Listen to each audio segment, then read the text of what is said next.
Assalamualaikum warahmatullahi wabarakatuh. Perkenalkan, nama saya Jaludin. Pada video kali ini kita akan membahas yaitu tentang model proses agile. Ada 3 topik yang akan dibahas dalam video materi kali ini. Yang pertama kita bahas terlebih dahulu prinsip dan juga karakteristik dari model proses agile.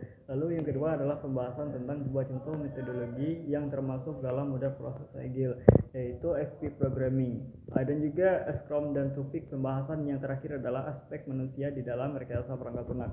Nah, yang pertama itu apa itu agile ataupun apa itu agility. Agility dapat diartikan dengan kelincahan, kecepatan ataupun ketangkasan dalam konteks software engineering. Istilah agility ini tidak terlepas dari perubahan yang terjadi selama pengembangan software dilakukan, terutama perubahan pada kebutuhan ataupun requirement software engineer dituntut untuk cepat dalam merespon perubahan secara efektif. Nah, model proses agile di sisi lain itu memiliki keunggulan. Di sini model proses ini mampu menekan biaya perubahan jauh lebih rendah dari model proses ketika berbicara tentang biaya perubahan. Ini nyaris tidak mungkin ya kita dapat sehingga nol, namun dengan menerapkan proses agile ketika kita bisa itu menekannya mendekati cost ideal yang mungkin bisa dipenuhi oleh proses agile. Agile LNC mengidentifikasi 12 prinsip yang perlu diterapkan untuk mencapai agility dalam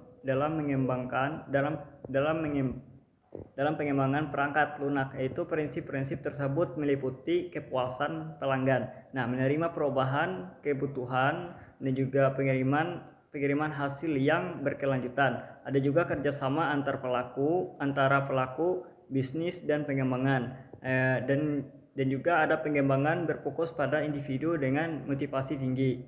Komunikasi tatap muka, yaitu fokus pada software yang berfungsi. Dukungan terhadap pengembangan yang berkelanjutan, yaitu perhatian terhadap keunggulan teknikal dan perencanaan yang baik. Kesederhanaan dalam pekerjaan itu, arsitektur dan juga desain yang terbaik, serta evaluasi dan juga penyesuaian yang terus-menerus.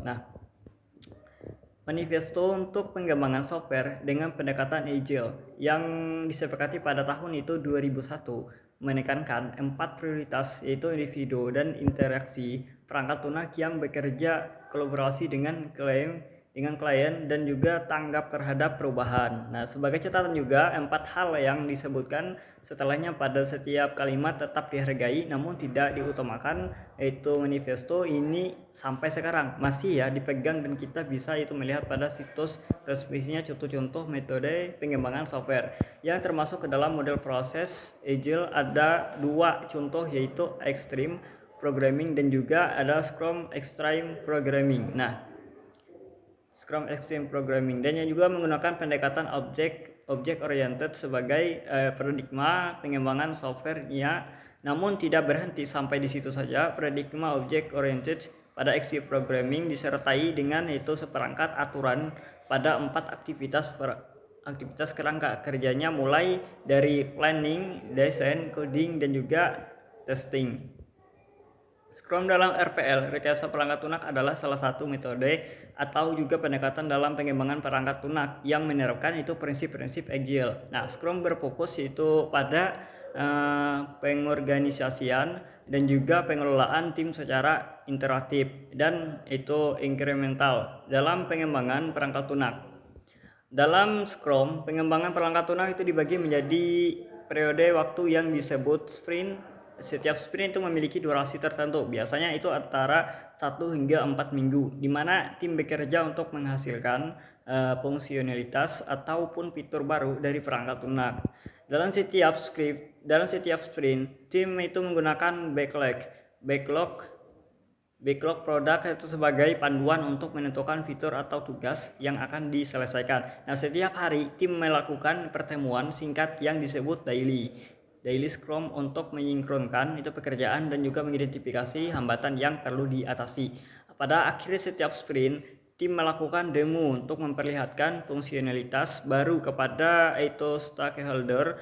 Selanjutnya tim melakukan adanya retrospective untuk mempelajari yaitu pelajaran dari sprint sebelumnya dan mengidentifikasi perbaikan yang dapat dilakukan dalam sprint berikutnya. Oke, membentuk sebuah tim software efektif adalah kunci keberhasilan dari pelaksanaan proyek tersebut. Sebuah tim pengembangan ataupun software tim yang efektif haruslah memiliki tujuan yang jelas. Apa tujuan softwarenya? Kapan software tersebut harus diselesai dan juga apa ukuran keberhasilannya. Itu semua harus dipahami oleh anggota tim. Selain itu juga tim software harus juga menanamkan rasa keterlibatan ataupun implement. Setiap anggota harus menyadari bahwa tugas pengembangan itu software tidak tergantung pada itu salah seorang saja, melainkan membutuhkan kerjasama dari setiap individu yang terlibat. Nah, ada 5 faktor yang menimbulkan racun dalam lingkungan tim. Pertama adalah suasana kerja yang hiruk pikuk, tidak teratur, sangat sibuk dan juga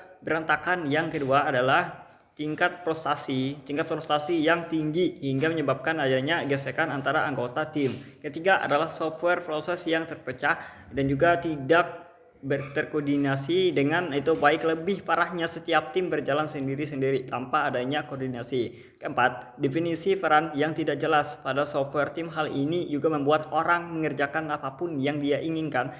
Sebaliknya ada juga anggota tim yang tidak melakukan apa-apa karena tidak tahu apa yang harus ia kerjakan.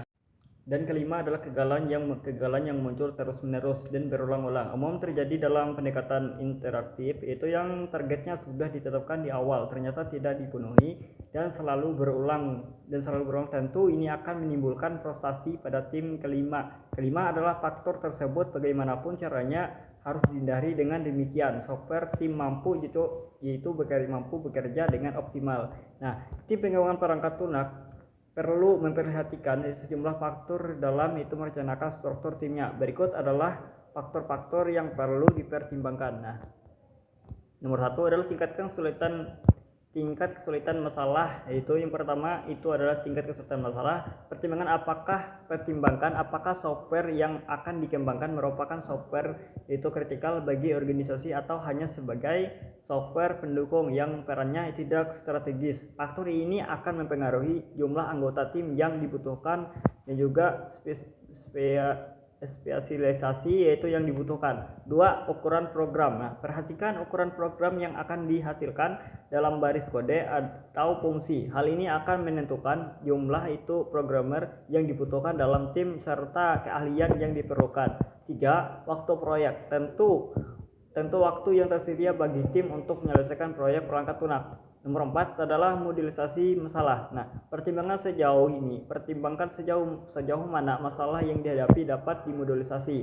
Dengan memodelisasi masalah kompleks dapat disederhanakan dengan itu mengabaikan hal-hal yang terlalu penting untuk diselesaikan. Nomor 5 adalah kualitas dan reliabilitas. Nah, tentu tingkat kualitas dan juga reliabilitas yang diperlukan oleh sistem atau software yang akan dikembangkan. Nomor 6, waktu rilis. Tentukan waktu rilis yang ditargetkan untuk software yang akan dikembangkan. 7, tingkat sosialisasi. Pertimbangkan tingkat sosialisasi yang diperlukan untuk proyek tersebut, terutama dalam hal komunikasi dengan itu pengguna software. Jika menggunakan pendekatan agile, komunikasi dan itu kolaborasi dengan menggunakan menjadi penting. Dalam pengembangan software, tim yang mengadopsi pendekatan agile memiliki beberapa itu karakteristik umum. Mereka adalah tim yang kecil dengan motivasi yang tinggi, di mana kompetensi individu dan juga kemampuan kolaborasi kelompok menjadi penting. Tim agile memberikan itu kebebasan kepada anggota tim untuk mengatur diri mereka sendiri selama terlibat dalam proyek pengembangan perangkat lunak. Nah, tahap perencanaan sebaliknya dilakukan itu seminimal mungkin setelah persyaratan bisnis dan standar organisasi setelah teridentifikasi ataupun disepakati. Nah, dalam extreme programming yang dilakukan oleh tim, penting untuk menerapkan 5 nilai itu fondasinya. Ada komunikasi, ada kesederhanaan, ada umpan balik, ada keberanian dan rasa hormat. Nah, kerja dalam tim dengan komunikasi dan kerjasama antar anggota tim menjadi itu penting dalam perkembangan software.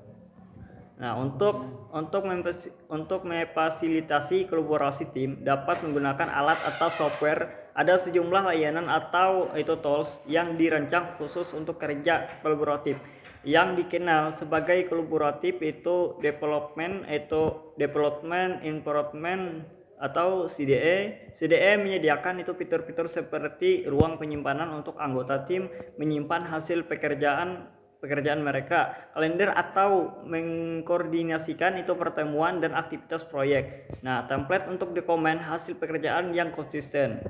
Ada juga dukungan untuk melacak pekerjaan secara kuantitatif atau analisis komunikasi untuk melacak komunikasi di seluruh tim dan pengelompokan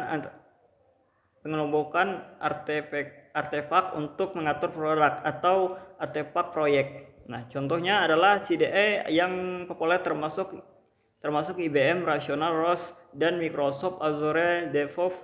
Kolaborasi antara anggota tim dari berbagai negara juga memungkinkan, namun tantangan dalam kolaborasi antar negara meliputi jarak, bahasa, dan perbedaan budaya.